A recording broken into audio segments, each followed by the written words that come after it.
So the question is, what is the value of vernier constant in terms of centimeter?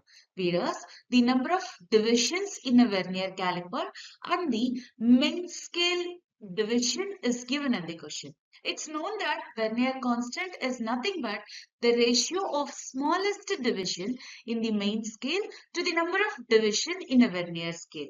Whereas in the question, the number of divisions in the main scale is given as 0.1 millimeter.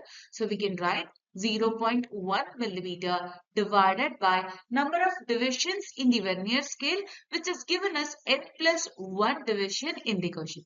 So we can write divided by n plus 1. So this is the value of vernier constant, but it is in a term of millimeter.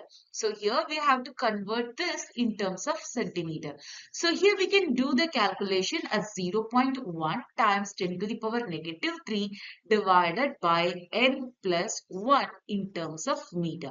But here we have to write our answers in terms of 10 to the power minus 2 because the question is about centimeter. So here we can write 0.1 times 10 to the power negative 3 as 10 to the power negative 4, right? So we can write 10 to the power negative 4 divided by n plus 1. Again, here we can split this as 10 to the power negative 2, 10 to the power negative 2 divided by n plus 1.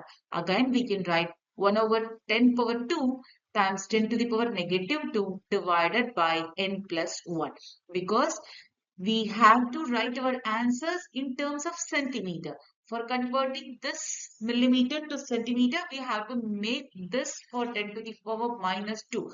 That's why we are doing this. So again, we can simplify this 1 over 100 times n plus 1 times of with the unit of centimeter, right? So when we are checking the option D given here is representing the correct answer.